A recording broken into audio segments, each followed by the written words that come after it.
Hello, everyone, and welcome to another episode of One Piece for Our Minds. Today we're doing something a little different. First of all, you notice it's just me. John's sick, so he's not here to be able to react to all of the big news that's been coming out of Jump Festa this week. So, in lieu of that, I will be tackling most of the big stuff myself. So, right off the bat, we're going to start with this new One Piece anime remake. What? This completely took me by surprise when I opened up my Twitter feed this morning and I saw at least three different people posting about this. I'm like, huh?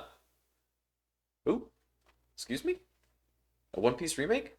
From Netflix? What is happening here? So, I haven't watched this trailer yet. I know what the nature of this project is, and it excites me, but I haven't watched this trailer yet. So, we're going to start with this, and then we're going to jump over to the other stuff that's going on at Jump Fest, and namely Oda's comment for the past year and the next year coming. So, with that, we're going to jump into this trailer right now. So with that, we will start in three, two, let me make sure we're in good quality, one, and go. Okay, Anime One Piece 20, yep, 25th anniversary. That makes sense. It's the first manga cover. Legend that began 25 years ago. Spread far and wide across the globe.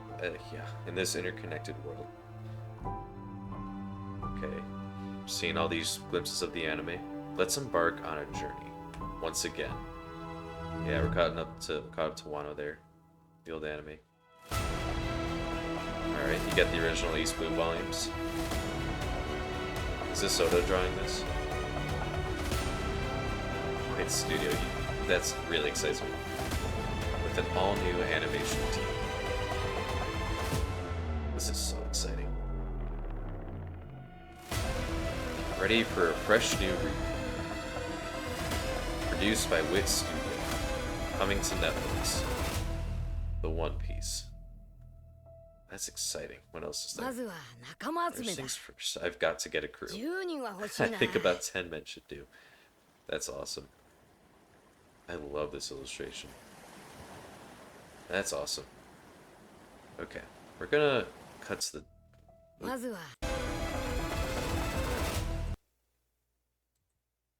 We're gonna pause on this, because that looks different than the logo I'm used to. That Luffy looks a little shorter.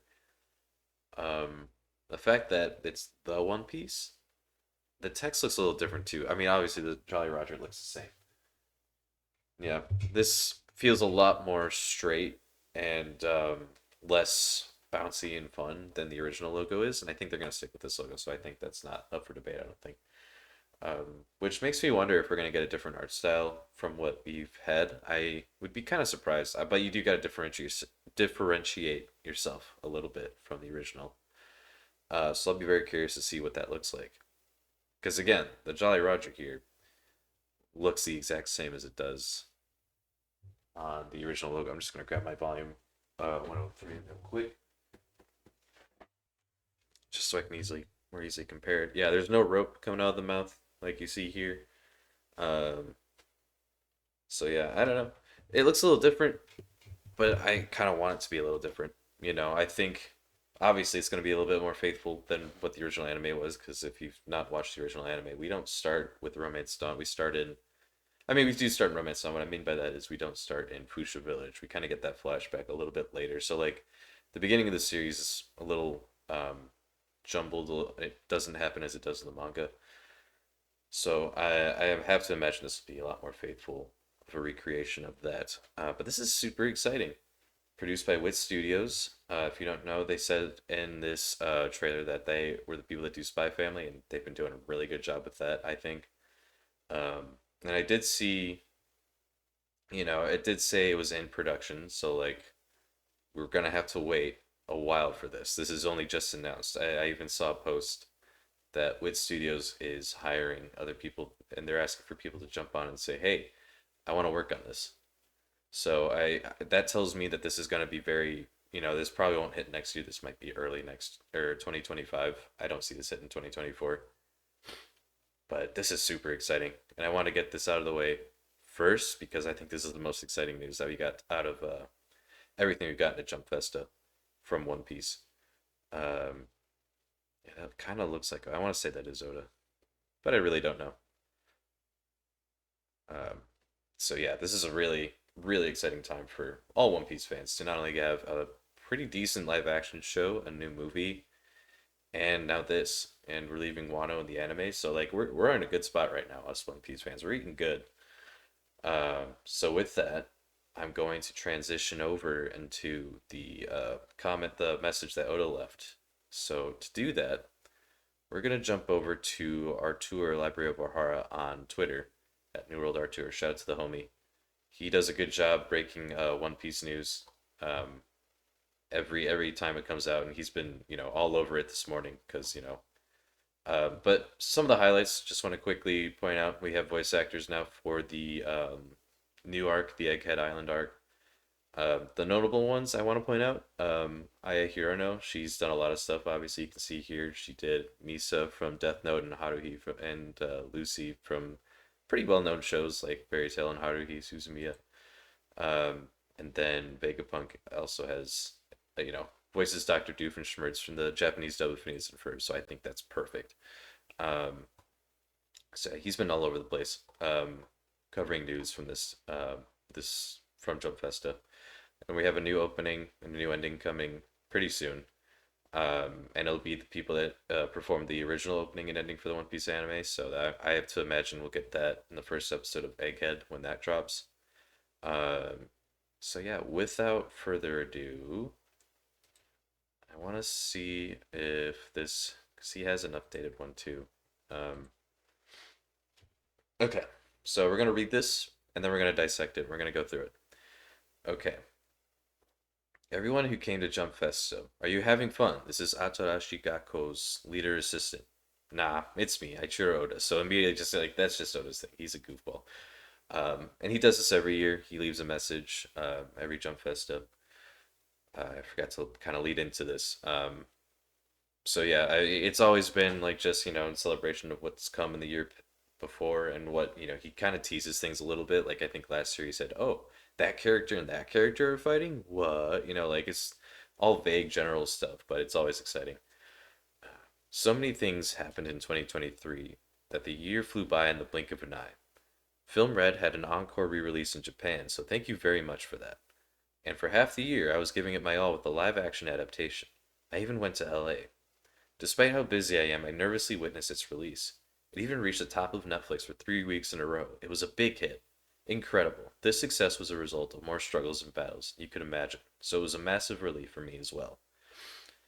The fact that a Japanese manga could win an Emmy or an Academy Award someday, that'd be a dream for me. I feel like that can become reality thanks to the production team from all over the world and everyone in the cast, including Iñaki-kun and Jacob-kun, who showed up at Jump Fest today, who all love One Piece so much. So, hoping that these five can become Hollywood stars, let's do our best for season two. And I'm gonna quick pause right there, just briefly. Like I forgot up until like yesterday that Film Red happened, like end of last year, early this year for us stateside, and that's just kind of bonkers. Or was Film Red last year? I have to double check that. But Film Red was like recently. Obviously, it got a re-release in Japan, so that's huge. That did really well over there. So I'm really happy to hear about that. And man, the movies are always just a fun time every time they come out, and Film Red was a really good one. So it's fun to just kind of think back on that and reflect on that.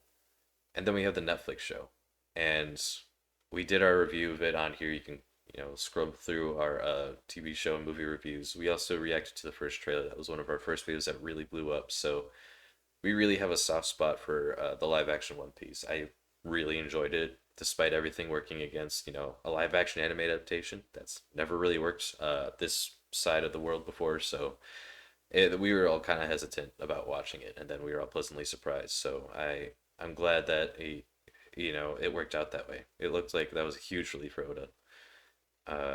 And yeah, season two is coming down the road. We have a lot of people pulling for Jamie Lee Curtis as Kureha, and people are all wondering what Chopper's gonna look like.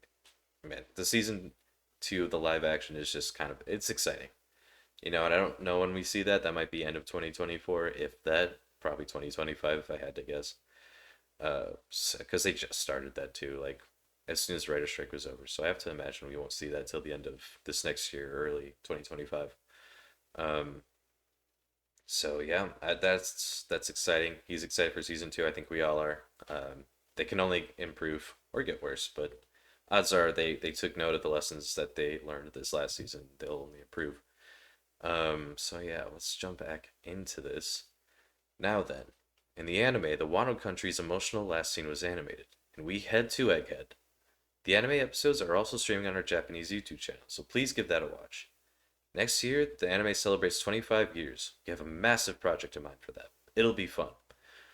So yeah, we'll touch on this real quick before we jump into the last paragraph because that's where the juice is. But yeah, I don't have much to say about the conclusion to Wano. We're taking a break on the anime next week to have a recap special for the end of Wano. Before we jump into Egghead, and I think this just give the animators a little bit more time to get it right and stuff. Um, just kind of get people hyped for the next arc. So that's happening. Uh, I liked the end of Wano. I think this last episode of One Piece, where Luffy's sharing his dream with the rest of his crew, I think is just really it was a really special moment for me. And you hear the new rendition of "We Are," and it just the series is magical, and it just really captured that in that moment for me. Yeah, they also are streaming their episodes on their Japanese YouTube channel, and I think that's a lot of fun that they do that. I think Toonami did something similar. I don't know if they still are, but that it's been fun to just kind of click in and just watch to see what's going on there.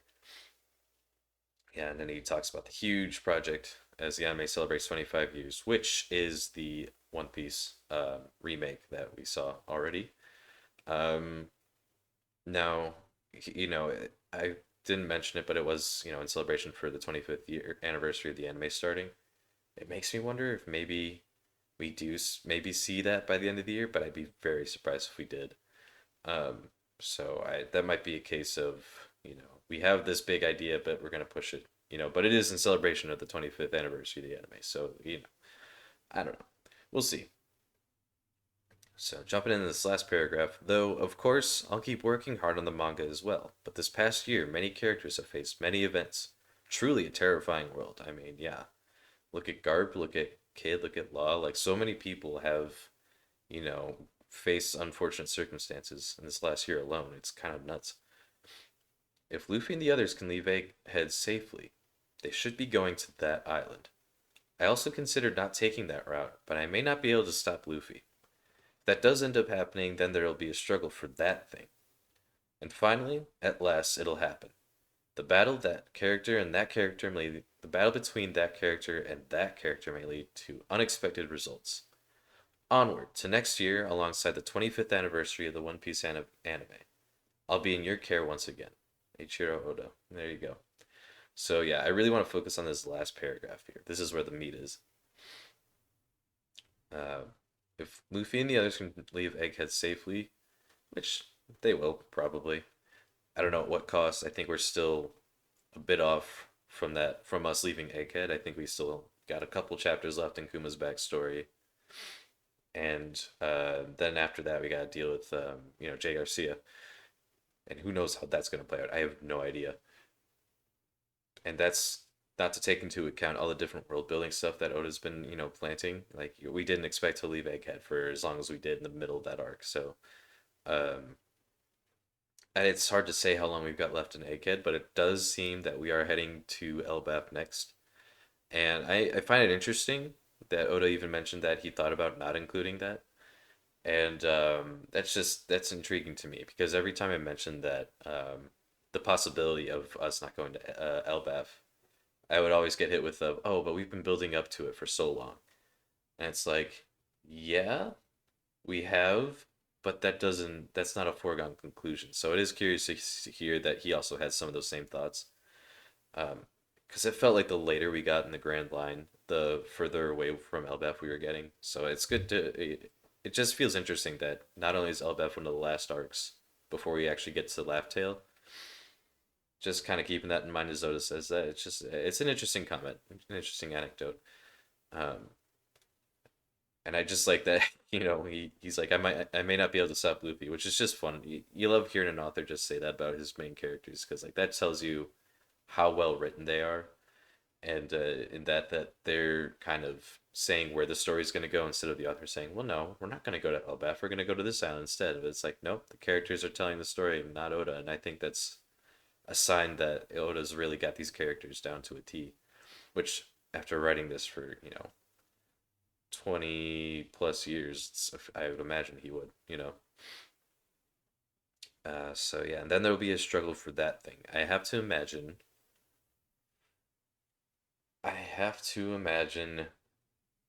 it could be, you see here in the side here, the fourth road poneglyph. I don't know about that because the fourth one is with the guy with the burn scars, who we all assume is Saul at this point. Um, so I'm trying to think of what else that could be about. What that thing is that they're struggling for. I have to imagine we'll be fighting with the red hair crew. We might, in all of his affiliates. I imagine it'll start like jovial and fun. Maybe it turns into a Davy back fight. I could imagine that coming into play. That's what everyone's been theorizing because I have a hard time seeing Luffy and Shanks fighting for, like seriously fighting. So I'll be curious. I'll be curious to see how that turns out. And then he says, and finally, at last, it'll happen. The battle between that character and that character may lead to unexpected results. So I don't know what to make of this. He said something similar last year, and I think he was alluding to Kid and Shanks, but there are also a million other big showdowns that happened this last year, so I really don't know. Because that was like, yeah. Um, and it may lead to unexpected results. So I'm trying to keep in mind who's still in play here. I don't think it'll be anyone associated with the Black. It could be Blackbeard. It could be Blackbeard and someone else. I know he just fought and decimated the Lost Crew, and that he might be showing up at Egghead. So there is that. There is that to keep in mind for sure. I don't know because it feels like it's something we've been building up to for a while, and I don't know who else. Maybe Blackbeard and Luffy do start fighting. Maybe he shows up at Elbaf.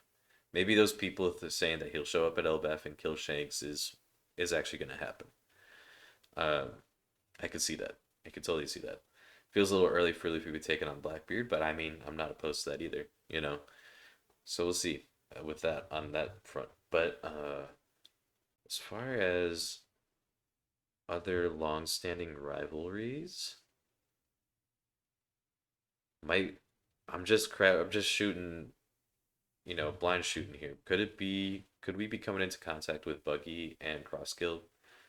Is this where Zoro finally fights Mihawk? Could we get that? I don't think we get that this early though. Um, hmm.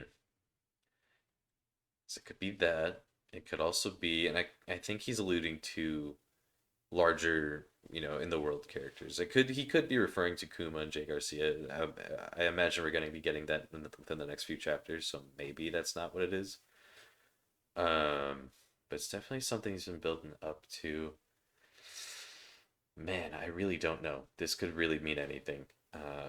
There's so many different loose threads that are dangling, and it really could mean anything. So I'm just gonna leave it at that. I think,